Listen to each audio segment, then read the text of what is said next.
friend and mine. So tell me, Dr. Squee, who's it gonna be this time? We like to hear you talk, and we love to hear you listen. And if you are not subscribed, you won't know what you're missing. So welcome to the Dr. Squee Show. Welcome to the Dr. Squee Show. Welcome to the Dr. Squee Show. Headphones up, here we go.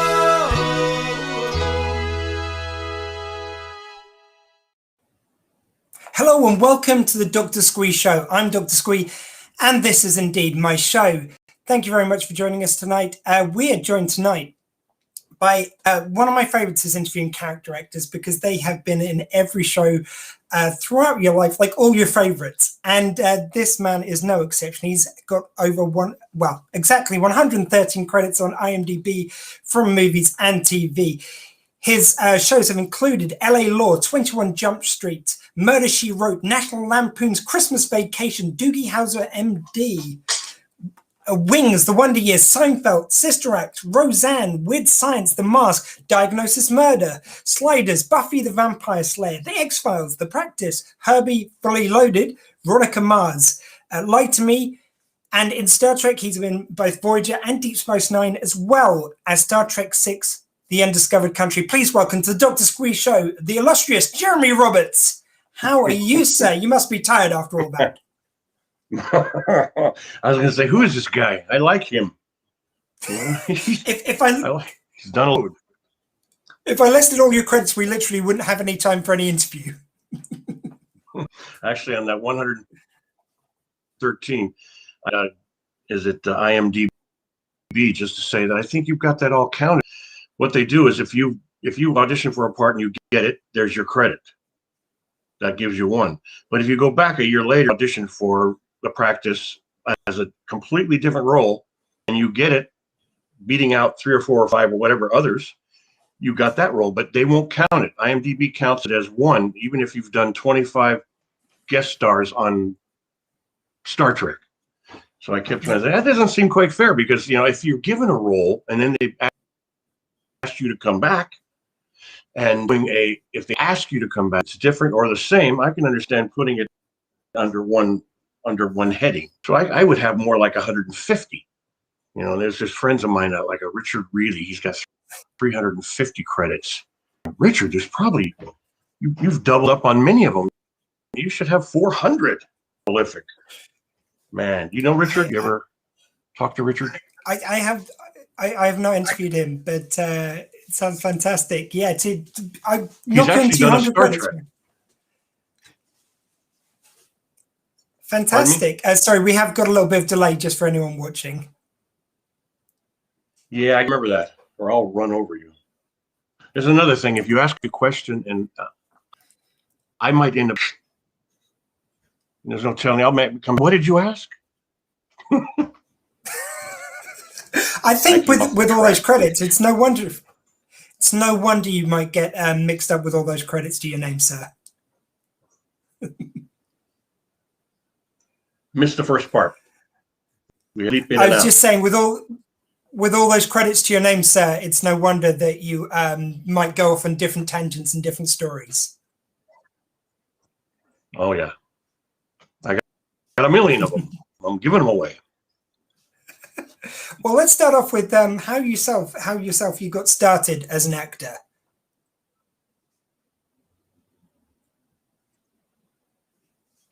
How did I get started?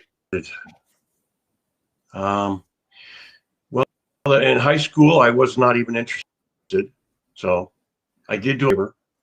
It was called Our Town, and I was grave diggers. And I pulled into the grave one night, and that kind of immediately an actor, the humiliation. But let's see, the Vietnam occurred. I joined the Marine Corps. After that, I came out. I wanted to find out what to do as a chef. Got me a job at this Lakeside Country Club, which was about a block from Warner Brothers.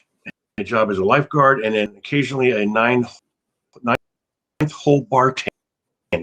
So I'm out there on the ninth hole. We know when you need a drink, get around the ninth hole halfway through. And this was a place that I was meeting every time. John Wayne, one of my favorites. John Wayne came on, was there. They would always get a drink, a bourbon. I'm passing a drink. These Crosby, Bob Hope. It's just so fun. It was who's who in Hollywood. And I was when I was a kid, and we watched the $1 Million Movie, these old movies in the 40s, into that stuff, but still never acted. I think when I was 25 or 6, a friend of mine, she was doing a small play, 30-seat theater, said, we're doing a Finn.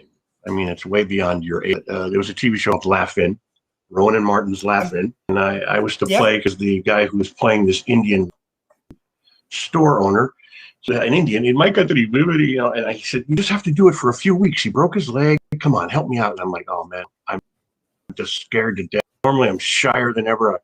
You're seeing me talk like you wouldn't believe. That's because 30 years of being an actor. Before that, I couldn't walk into a room if there were girls in there, especially, and just shivering and shaking. But I said, all right, I'll do it. Got up there, said the first line joke, and they just roared. And I went, oh, this is like people have told me when they found God or Jesus. It was the light came on, and I went, oh, I have to do this. So I went to Valley College, junior college, and then I got accepted to the American Conservatory. It was like the Harvard Law School of acting. So that was and you know, an interesting thing attached to it. I did an audition for it amongst thousands in LA, and before they went off to Chicago, the guy in the audition room, he said, well, they're going to review when I audition. And I said, why? Well, you're the last one in LA before they go to Chicago. And I'm like, should you telling that to me? I mean, I'm scared to death as it is. So, but that was on St. Patrick's Day edition. 2 weeks later, I got a letter on April Day, which I thought this better not be a joke. I got accepted, and I guess the rest is history. That was a long way to how I got there, but yeah. And oddly enough, though. Well, I mean, it's not the story that everyone has. Sorry, I mean, not enough, everyone goes through the route of the military. Through the military, and then the golf course with celebrities, and then off to auditions. Like, that's at least an original origin story for you, sir. Oh, and there's a piece to it that I failed to mention. When I was a child and when I was in my teens, I had a reoccurring dream. I had at this time no idea what it was about. I mean, you got lost. I had a dream. Still there? Okay, you blinked out. Sorry. This dream, over and over and over, this dream occurred, and I didn't know what it was about. It was just carrying some suitcases, approaching in home because we know what they look like, 4 stories. And I go up the stairs and I look down the hallway. There's a guy sitting in the room. He waves, and then I look down to the left. His room is, and I go in. I set the bags down, and I sit there. This feeling in the dream of just joy. I'm chills now when I think about it, because I never out what this dream is about. Why am I having this dream all the time? And anyway, so I get accepted to ACT in San Francisco. I look at the board. I'm looking for roommates. I pull the number off. I call it. Drive. I've got my bags. I walk up the stairs. Right there's that. I walk in the room. That's your room, he says, and I go in, put him down, and I'm like, I'm at the best school. And I went, that's the dream. That's the dream. I've been having the exact, it's like a video. I was living the video that I had in that dream. Now, so since the beginning, I'm trying to figure out what's the reason you're on the world, why you're here, what is God's reason, if there is one, I don't know. But I'm thinking, how would this kid have that dream? How do we know the future? You were divinely meant to do this. Well, I hate to blame it on God, but yeah, maybe it was his fault or whoever said, you're going to do this. We know you're going to do it. So we'll give you a little insight into it, and bam, it was. And my career, in a sense, I never became hugely famous, but I was always looking for to be. I said, visualization is important. I just kept visualizing myself as a guest star. I want to be Lon Chaney Jr., the guy that doesn't have to carry the show.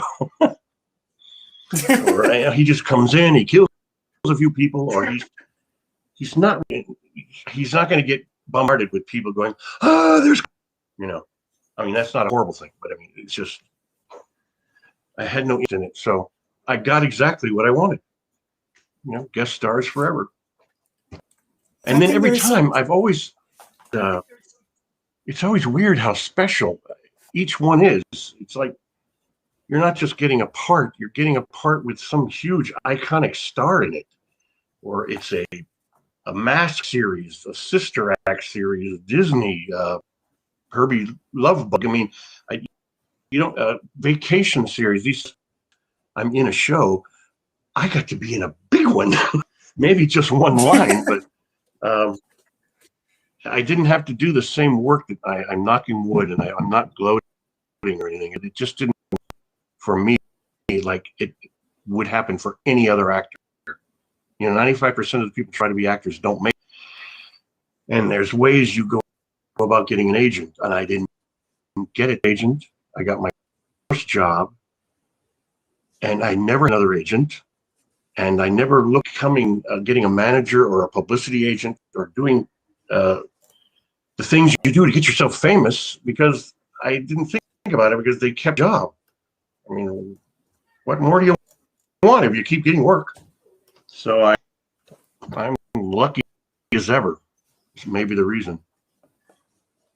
And I think I've just managed to make us a big screen. Yeah, sir, look. I mean, I wasn't going to interrupt. You were on a flow there. I could see it. But I mean, I think there is something wonderful to that. There is obviously something to being able to work with the character and to expand out. But to be in everyone's favorite show, like just popping up like in everything over the years, must be something so special. I did want to just do a little bit of a maybe a speed round through a few of your roles, because there are so many to get through. So maybe we could just a little anecdote if you have one about any of these shows. So LA Law. LA Law. No, I just remember one of the first. It was a show. Corbin was very friendly. Nothing. No, just nerdy one. But Murder, She Wrote, that has to be like a dream to get onto to that. Well, I'd seen Angela do many things on stage and stuff before, and it again, it was not just getting to be on that show, which was iconic in itself. I don't let words used too much, but it was she. It was her, and on top of that, it was one of the shows they like to put in huge stars like herself. And in this, there were 6 of them in this. I mean, I come up with the names, so I wasn't thinking about it. Gene Self, and I was a diplomat, and I had to go about and do the final scene with each of them. We had exchanges, and they want to get these people who are huge home. So what they do is they put the camera behind me, and with each of them, and then they say, "Good night, Angela. Good night, Dean. Good night to every star." And then they put in the crew to read their lines so that they could shoot me. I'm like, well, this is not fair. I was ready to act with all these huge, and I'm gonna act with the script girl, the makeup guy, and the stunt man, and they're just reading from the paper, and I'm like, well, am I gonna be up there at the same level as these monster stars, as they're all? But not okay. The way that is, I had always had a problem looking at myself anyway. A lot of actors have this. They see and they just think they stink. And you have to realize you must be wrong, because they can't keep hiring you if you stink. So I just didn't watch. Very true. So nowadays, now that I think I've had enough time between them, I can look. Hey, he's really handsome. He might have been a big.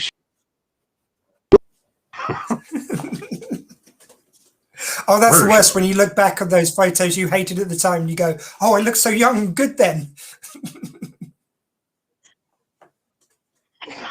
I did look good. Why didn't I know that? Yeah. Yeah. Yeah. Would have You helped. always realize too late. Still looking very handsome, by the way, sir, of course. Doogie Howser one, which was one from my childhood, certainly.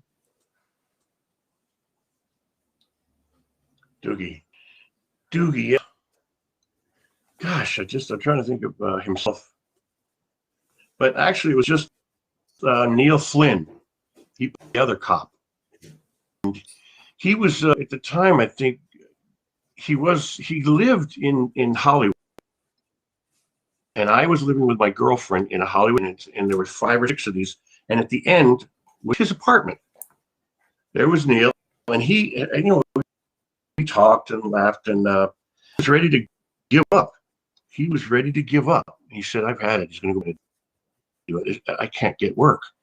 Week he had a Scrubs audition. He came back and he says, "Oh, I'm not leaving Scrubs. I want to." And next thing you know, he got Scrubs, and then he got The Middle, and he became huge. And I was thinking, I remember sitting there talking to him and just trying to convince him not to give up. What you're doing to every actor, just please don't give up. I mean, I wasn't anybody either. I was just as much as he was, but don't give up, buddy. You can lying. You always lie. You don't know if you should stay or give up, but I didn't want him to, but listened or not, because he stayed, and he ended up, now he's huge. It made me start to think, everyone I ever worked with has become famous. I mean, maybe there's something about touching me, that you become huge. I don't know. I mean, because it didn't happen to me, but everyone that I'm in with is either huge or becomes huge. Although, just anyone watching, please don't take that out of context. Touching him and you become huge. It's all very innocently meant. Yeah. They look funny too. I didn't even know it. I'm hilarious. I didn't even know. Yeah, kids, don't take drugs. What was that one of my favorite actors, Bill Nighy. Oh, I love him. In Love Actually, He says something to the to the kids out there, because he's a rock star, and he says, "Hey kids, don't take drugs. Be a rock star," and they give them away. A line is all it was. Funny man, love him. And I just recently found out that I have no Indian blood, and my mom did all this research, 25% Indian. It turns out she was wrong. We went through ancestry. No Indian in me at all. I am huge Anglophile. I am a Mr. English. I'm total English and Irish heritage. So now it's books I read on England and loving the kings and queens, the whole history. Huge. Now it's part of my heritage. Can't do that accent. It's amazing to me how English actors can do us without even. But American, you can tell when they're doing an English. Anyway. Well, you're in good company. Like, I'm English and my mum's Irish. And one of my favorite episodes, I don't know if you ever watched Who Do You Think You Are, but the original British version, they had John Hurt on once. And I forget what it was, but there was something they'd always believed about their family, that there was some nobility or something like that. And at the end, they found out it wasn't, and it was all kind of just, a family rumor. And they asked him about it, and everyone else on the show would always put a brave face on it and say, "Oh, no, that's fine. No, of course, no. They seem like lovely people still." He just straight up, he was like, "No, of course it bloody matters. Of course I want to be, the whole point was I wanted to find out that I was related to this nobility." It's brilliant. Yeah, I wanted that Indian. Damn. My wife turns, and it's with my wife. My wife was told that she was Filipino all her life. Her mother is Haji. I don't know. Do you see that poster, Faster Cat Kill? Yes. Faster Pussycat Kill was a movie my mother-in-law was in. Famous. Oh, wow. And she told all her life that her father was Filipino. So she thought that, oh, Ancestry just blew it up and said, no, you're Jewish. And she's like, and I'm, oh man, everybody gets something. I want to be Jewish. I want to be black, or give me, something. I'm just an Irish English guy. Okay, but that's okay. It turned out to fit me. Yeah, barring on a turd of the monkey. Sometimes it's not what you think you want; it's what you kind of what you fit, really, at the end of the day. So that's great. So, but anyway, we digress. Let's get back to yourself, of course. So again, another one which was a favorite of mine growing up was the Wonder Years. Wonder Years. I think I was just a policeman. That might have been one of the ones I didn't watch. Wonder Years. Got nothing.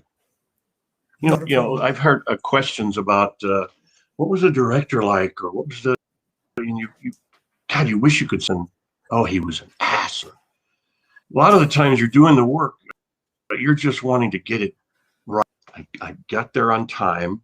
I know my lines. Now, can I live up to whoever I'm acting with? And if the director doesn't yell at me, he doesn't have to end. I mean, usually if you're doing was that good for you? I'll go, yeah, if you move on. In TV, they just want to get it done. So that was one of those ones. I don't really have a huge part in anything, but that was a smaller one. Well, moving on to something you did have a bit of an arc on was you were in Roseanne for a few episodes as Jay. Quite an iconic show, of course. Cop. Oh, I did Dan. Right. Yeah, that was always fun. Except, you never want to say too much bad, but it's a little bit of a. What do you use? I don't know. The script in the very first time we were reading, and they have this read around on a table, and I was sitting there, and I had like 2 lines probably. And as soon as I said them, you hear her, "Who is he?" And with a like, "Get out." And I'm director's, well, he's the cop that comes in. And I went, whoa, what did I do? What did somebody do to her today? We didn't warm up to each other. I'm just an extra, really. So what? But then she karma. Yeah, a little something might have come back for her later. Yeah. Something which you have appeared in quite a lot, of course, is you've done a lot of sci-fi genre work. Was that something which for you is a passion, something which you're interested in, or just something you've ended up working in?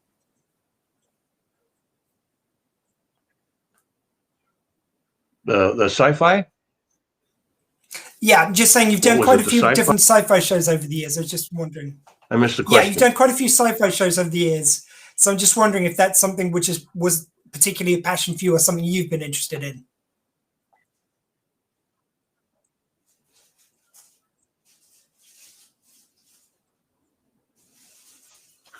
But not particularly as the actor until I had done the second Star Trek, and then I looked back and saw, oh, I've done a few others, and I continuing, but I don't think there's going to be comic book signings or anything, because sci-fi you're in.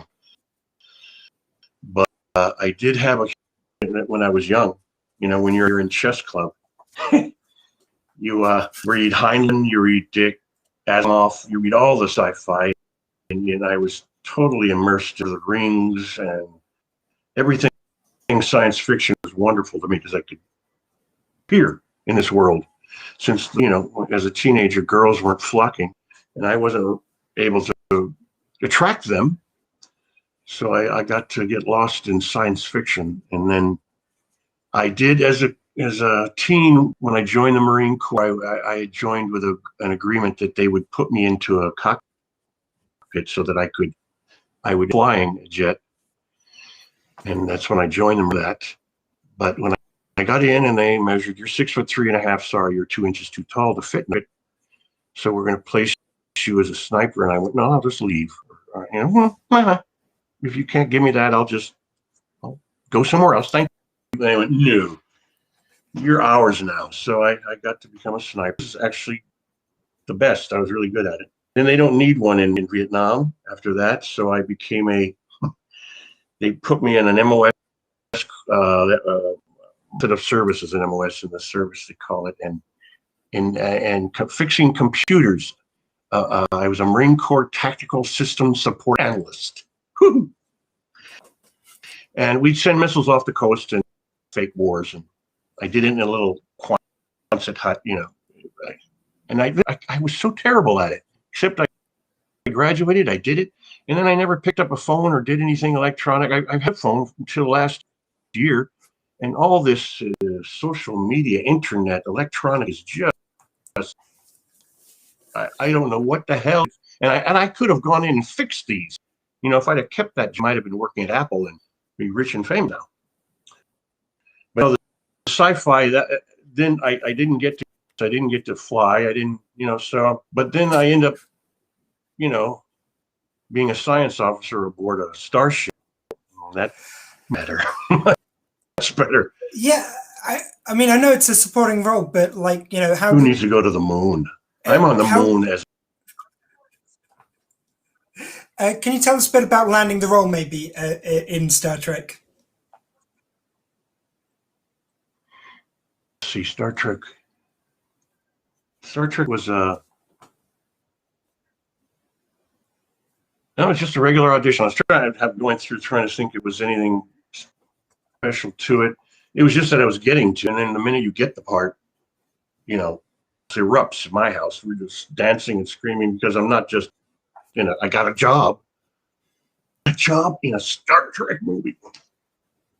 It was nothing. And then as soon as they called you a few years later and said something, bringing him on to a Voyager, I went, oh, please, very soon. I'm going to be Nimoy to Shatner. I'm going to be to Sulu. I'll be his science officer on the next series. But they didn't think of it. So, again, did I answer? Did you get kind of...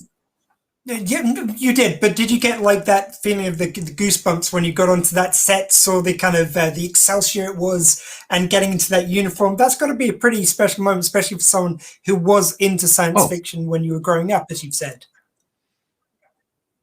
Oh, amazing. I mean, I'm trying to think of anything I could relate it to when you're walking on the set and they've costumed you, and I got that tunic. And of course, your mind is, how can I get this out? I mean, there's no way you're going to, but you're watching the front door guards, the back doors have guards, the wardrobe roll out with the coats. You off when they say cut, and you walk over to that, and with a guard, got a weapon.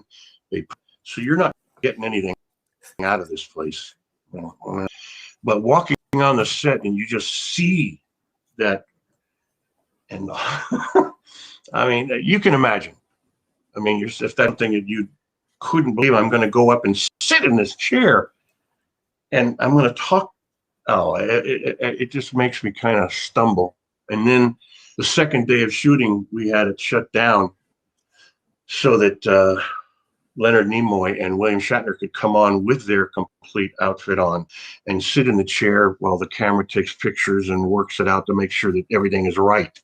Continuity wise, that they got the proper emblems, is anything wrong with the way they look, and they're there for that.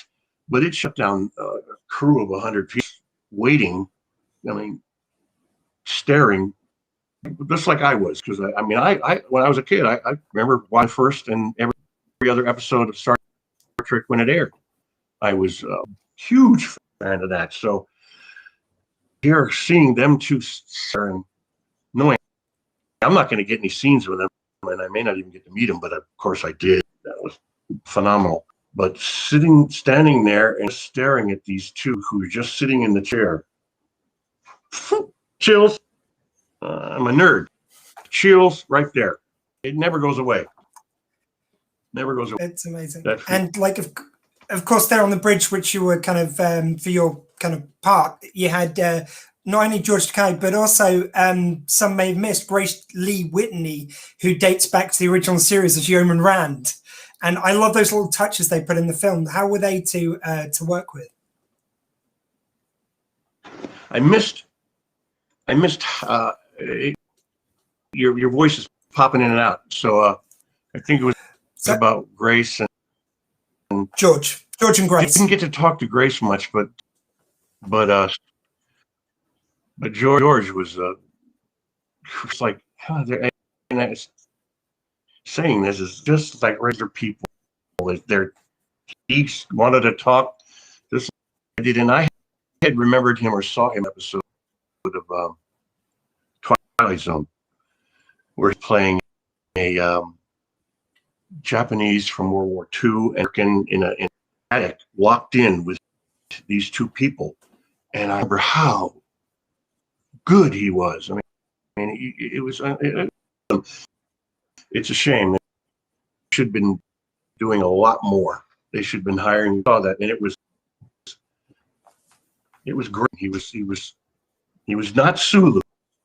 And I told him that. And we had lunch. It's like with any time I can actually talk to a huge person that I worshiped as a child. Like I'm going to get to have lunch with him. I know you might think weird, but like he's just a guy. Yeah, he was somebody. All of them, you know. Yeah. George. Ooh, he's not just a guy. He is the guy. I think he's the guy. I think that's fair. Now you. Yeah. So, like, of course, you've already touched the subject slightly, but go ahead. No, please. I was just going to say, because you've already alluded to it, like, about coming back on. It's only because Oh, sorry. No, please go on. This delay's getting us. Okay. This is as a child. I was it's odd, but I used to like to watch it's not odd, but it was Batman. Remember the first series Batman with Adam West and the Riddler, Frank Gorshin. He's right. Yep. He's right here. I can see him right there. Yeah. And I liked him not as just the Riddler, but I liked him as an impressionist. He would get on and go up on. He would be on Johnny Carson, and when he would do Burt Lancaster. He was like Rich Little. He's an impressionist. He would do all the stars, and I would go. I would beg my parents to let me stay up and watch the Johnny Carson show or Jack Parr or whatever, whoever he was on, just because I loved it. And then he was also the Riddler. So he's kind of an idol in that I would be going in front of mirrors trying to play Kirk Douglas and imitate like he did. So I gave up that idea that I was going to be one of those, but I always loved him and everything he did.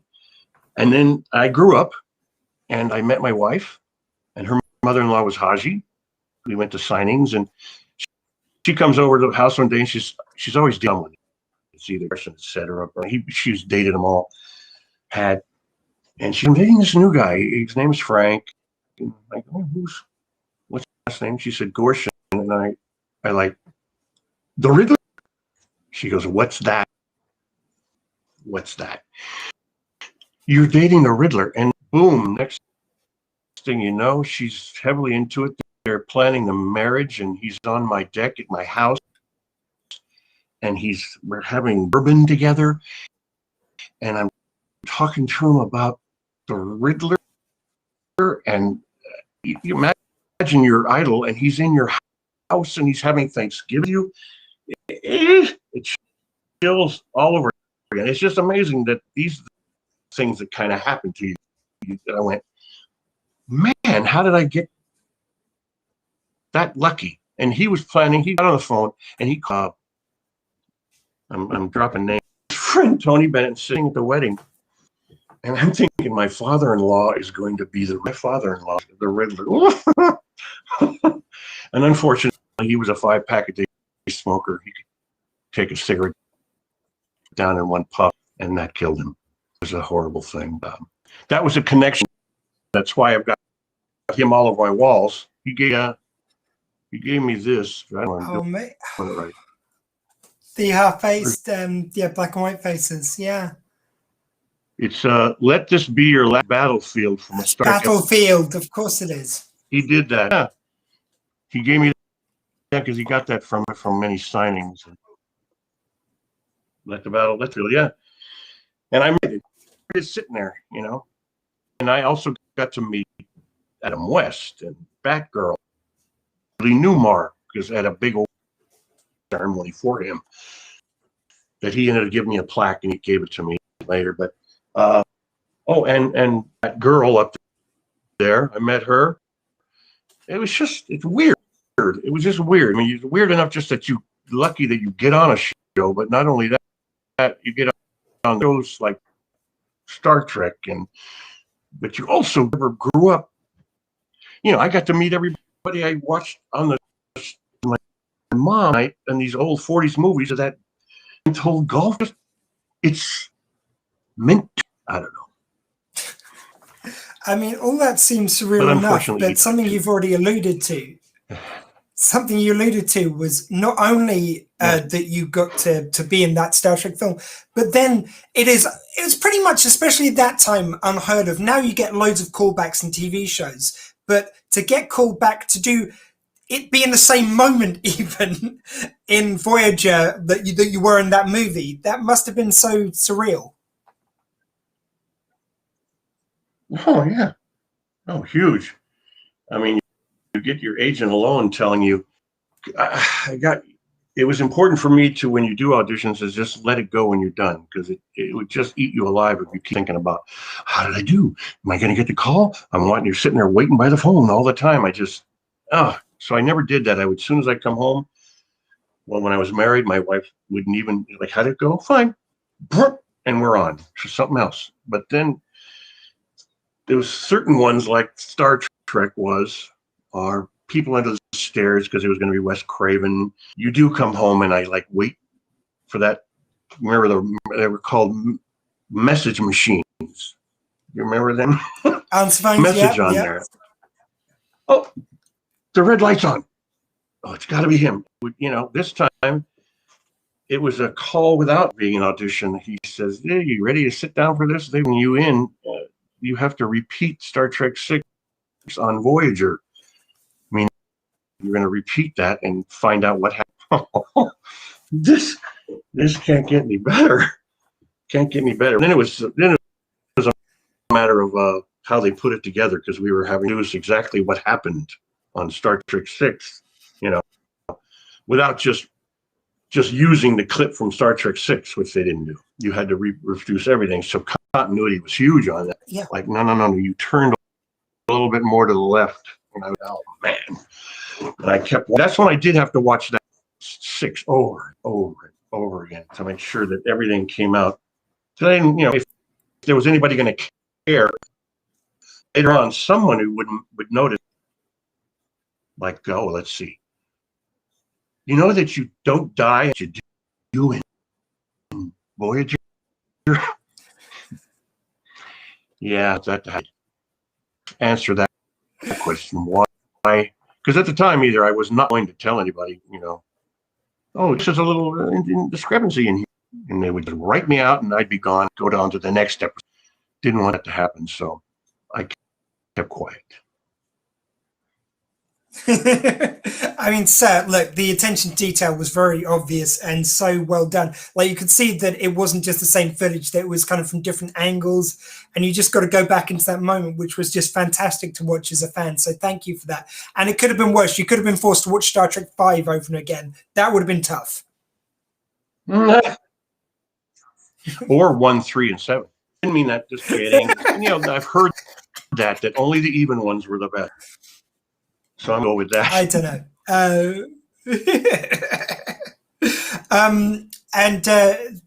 Of course, you got to complete your Star Trek trilogy by going into Deep Space Nine as a Jem'Hadar. So a lot of makeup on that one. Oh, beautiful. I was used to doing that. Well, maybe I wasn't by then. I can't remember. In Hercules or something there before. Yeah, that one had an interesting It again, Yeah. thrilled that I was going to get the third Star Trek show, and in the makeups and all was never, you got used to the 4 hours of entombment, and those MRI machines, that is half as scary is when you have only one hole to breathe from, no see, no nothing, no mouth, and you get, oh, you fine. Well, yeah, I'll be fine. You don't know what the 6'3" man screaming like a girl would look like, but I held up. We got it on. The only problem was it was 2 days into the shooting, and we'd done a few scenes. I wasn't well. I was dealing with a bit of and I had regurgitation. So I went there the next day, and I had to tell, not casting, the makeup department, I am sick, but I can do it, put it all on.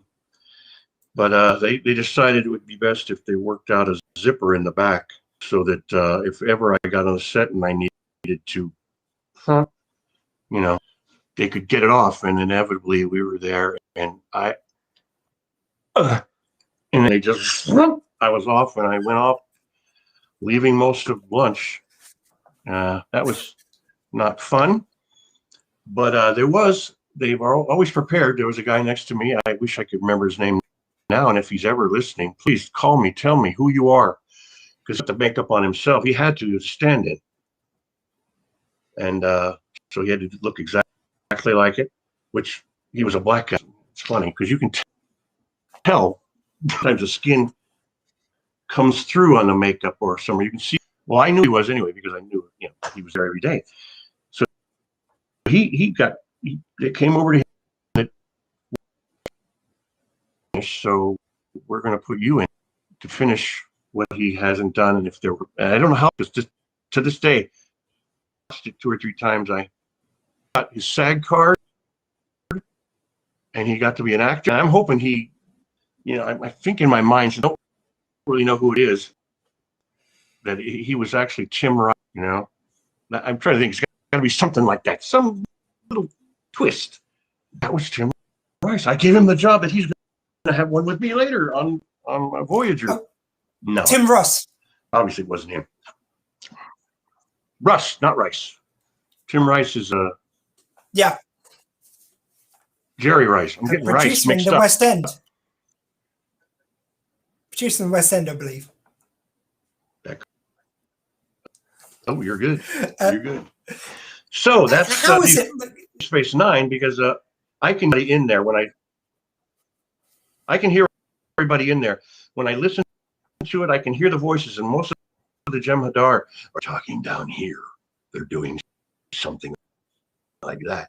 And I was hearing one character come in, and he picks up an item right before he shoots on, kills one of them almost. And I hear it say, "What's this?" And it sounds like me. I went, I talk like that. I had anything to my voice. It's just me. I went, well, that's me. But I think my lines were supposed to be the guy that I shot. Because then that turned out to be the guy, the African American guy. Because I could see in his eyes. I went, but I haven't had time. I'm not going to go in and try to figure it out. But my name was on the beginning of the show. I'm a guest star on it. I'm. But can you tell me which one I am? I don't know. So you're in it, but your lunch might not have been in you at the time. Later. Nope.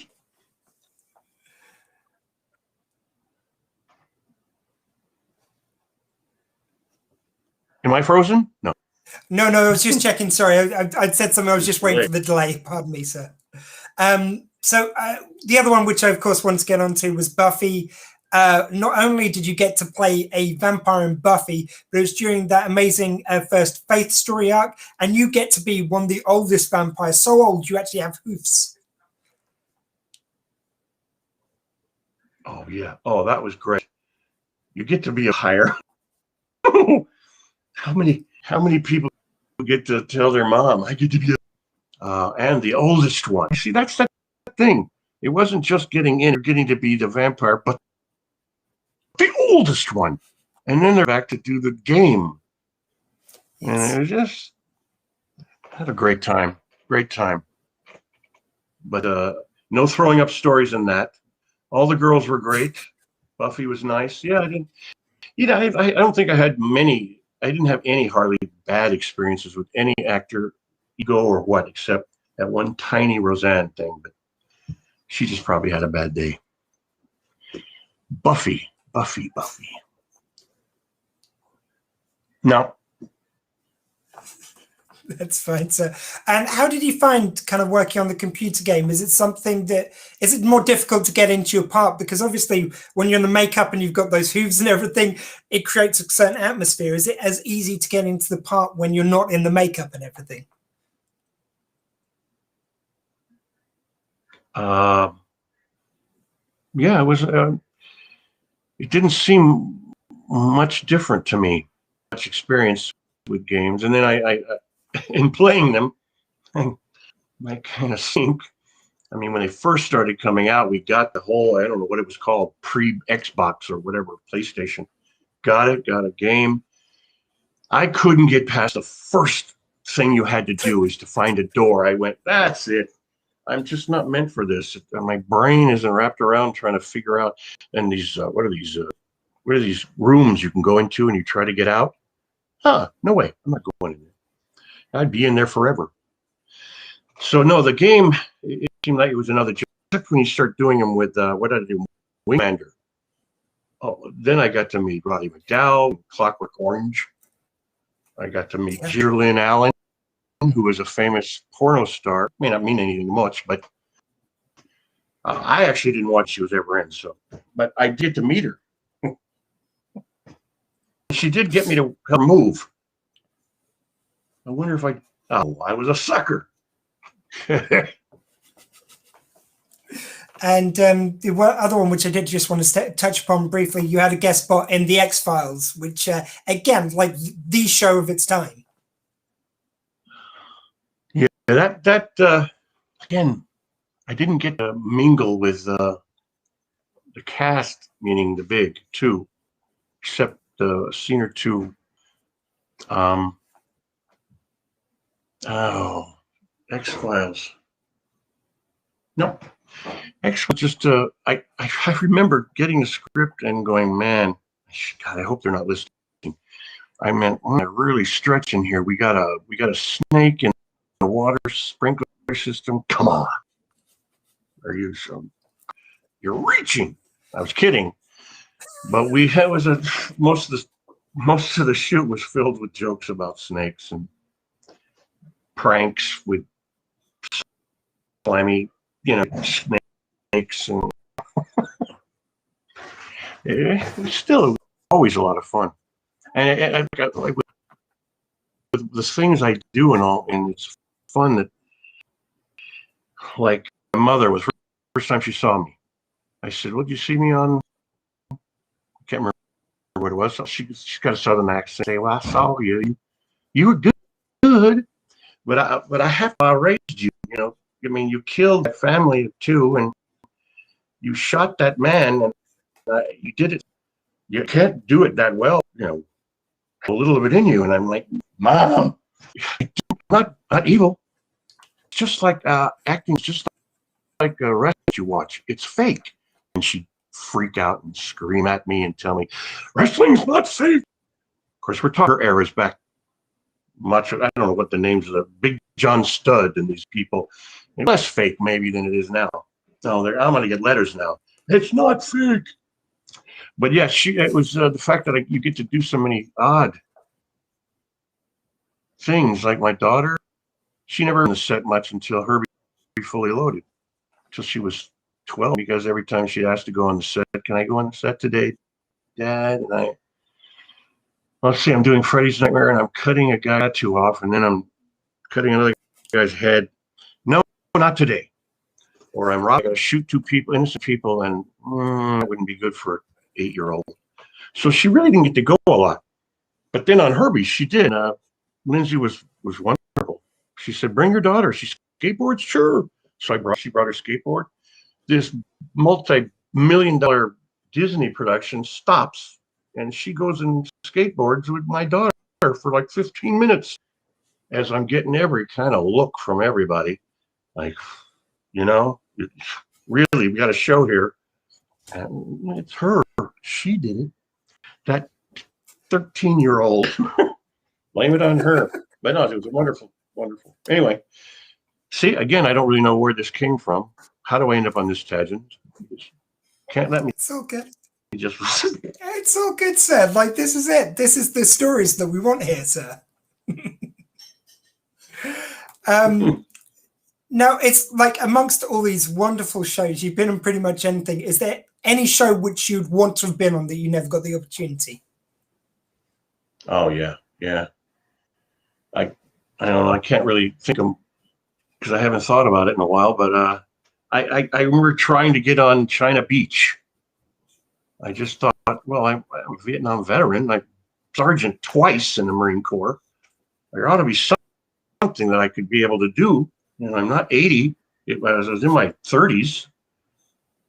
I could never get on it. NYPD Blue, another one. They would make a joke, and the producers, I must have gone there the fourth, and they were saying, "We got a cot out in the back for you, Jeremy. We're going to get you one sooner or later." Just, and it would be a buddy of mine. All the bad guys are kind of, in a, and we'd always joke if we were at an audition together. We'd like, "Oh, we go, well, who got the last job? Oh, you got to suck today, so that we have a shot." Of course, they never did. They tried to get it from me every time. But let's see, China Beach, any war film. I thought, war films, come on. I've got the background. Inner monologue's already working, but no, I couldn't get into it.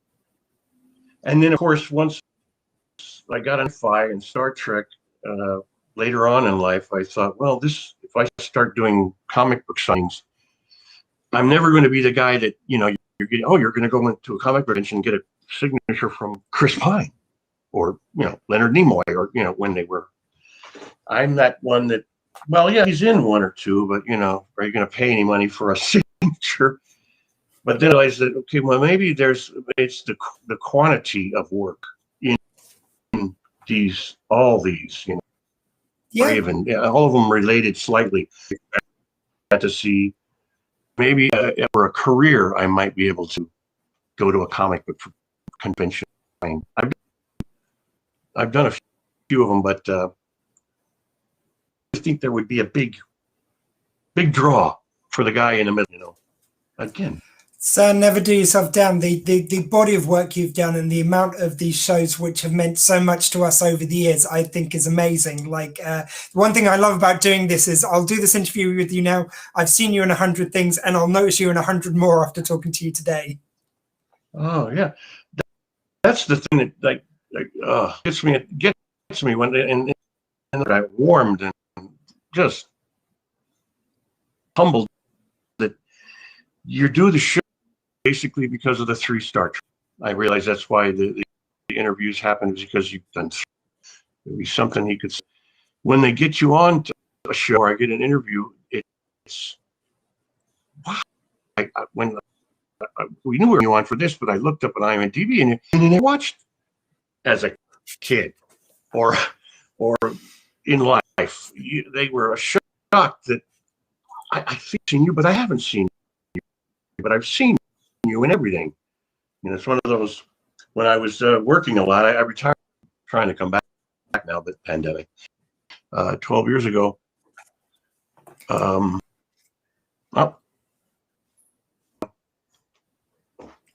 Can't remember. This happens when you get older. I've noticed my wife and I will walk into the room and go, well, and it's all going to memory.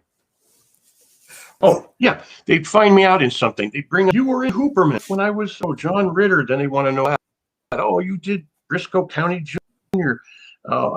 That's another thing, Westerns. I loved Westerns. Why get in a Western? I did a Western series, Fighting with a CBS with Martha Mason Woman, whatever that show was. They ended up picking that series one. I was in. I was playing a mentally challenged cowboy in a bad family. It was a loneliness. I think you get it on DVD. Westerns, love them. So one thing, I mean, like for a start, let's just say if you're trying to get back into TV now, if the producers of Star Trek today, like Picard, Discovery, like there's enough Star Trek that surely it's time for Jeremy Roberts to make a comeback in Trek now. That's what I'm saying. It was a year ago. I thought, well, this fishing and sitting on the porch with a rocking chair is just blows. I mean, it's nice, but I better do something. So I started to come back and I started to do these interviews, but then the pandemic, and that prevented stuff. And I have friends that are in it now, and they tell me the protocols that each of the shows have to go through in order to, you have to sign a thing that says you promise not to breathe, talk, or be near anyone else other than the cast during the run of the show until this goes away. And all the new, it's completely 12 years ago. It used to be like it was 40 years ago. You send out pictures and resumes, you get an agent, then you start going out and you go to an audition. Now it's no idea how it's done. I'm so an infant in it. Auditions are held in your home with a phone. You just hold the phone in front of your face and you do the audition. I mean, it seems like it'd be a great thing because then you're not nervous. If everything is handled different now, so I've got to have an afternoon with him. Say, how do I get back in? Because when I were 12 years ago and then I came back, my agent was one of the oldest and guest star agent in Hollywood, the Gage Group. So I was lucky with that. And the only agent I ever came back, I called them and they went, "Oh no, he sold it to another." So I called the agency and see if they were going to take on his old crew. And the guy's phone, first thing he said, "People." And I went, "Old people? I've become old people now to Hollywood." So, which is fine. Yeah, I need to go talk to you, Mr. 22. Yeah. But, so I don't mind saying, instead of being bad guys that got an alley shot, we're going to end up being. Oh, yeah. And Shelley Winters had a way to fix that because she was a big star, Roseanne's mom, grandma. She had an audition once. She went into the room. She came in. She looked into her bag. She placed it on the table and said, "I'm not reading for you." Some 20-year-old producer and went, "You can't tell that I could play a woman without an audition, have an Oscar." So you no, can I bring don't have out a glossy 8x4 of Dimitri from Star Trek 6. Yeah, that's another thing, is that everything I've done is so old. And there's a reel you have to put together. And that reel you have has to have some idea of what you were an actor in. It's not 7 minutes anymore. That reel is only like a minute. Because fan producers is different, I guess. I want to look at 7 minutes of every actor. It's got to be a minute. I mean, you could probably put everything I've done on a minute, but you're not going to get an idea if I can act. And then what am I going to show? The last thing, Herbie Fully Loaded. Most of the stuff. This is it's all very different, very gray. It's good. Just got to figure out how to do it. So I figured Discovery and Picard and all them. I'll just send a picture and we'll go, "Come on, you can find." They like to do that, don't they? Don't they like to put people from other things just? Yeah, they so love that the back references. Can go, "Hey, wasn't he in?" Yeah. Yeah, definitely, So sir. we Definitely. hope. I think I'll be on Discovery and I'll call you. So it's a date. Thank you very much for being on tonight. I'm sorry about the connection issues we've had. Sounds good. Sounds good. Sir, when we play this later, we're heading towards the end, sir. We've been an hour.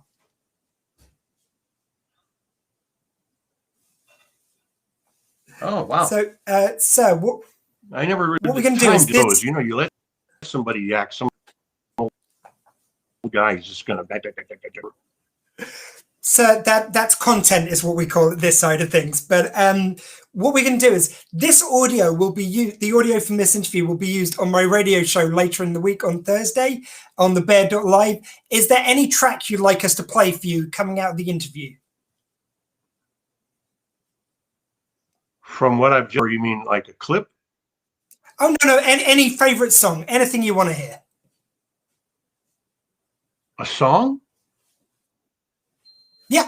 Yeah, for the radio show version. Well, I see Freddie on the back there. Is that Freddie? Freddie Mercury, Freddie on your wall? It is indeed. Yeah, anything from him is good. Oh. Queen, I mean, yeah. Well, this picture is from Barcelona, so how about we hear that on the radio version? All right. It's good by me. Fantastic. So thank you very much for joining us tonight, Jeremy Roberts, or this morning for yourself. We're going to be hearing, if you're listening to the radio version, please now enjoy Freddie Mercury and Montserrat Caballé and Barcelona. So here's that for you now. If you're watching on the video version, then thank you very much for watching tonight. Thank you very much, Jeremy. It's been an absolute pleasure. Hopefully you've had a good time. Oh, yeah. Oh, this is a blast. I'll see you again. Thank you, sir. Live long and prosper. Is that it? You know, I have a problem with the fingers, one of them. Well, we've got the instructional guide up here somewhere. Right. Live long and prosper. It was a pleasure. And for everyone watching at home, thank you very much for joining us. I've been Dr. Squee. That was my show. And please remember, guys, in a world where you can be absolutely anything, please be kind. We'll see you next time.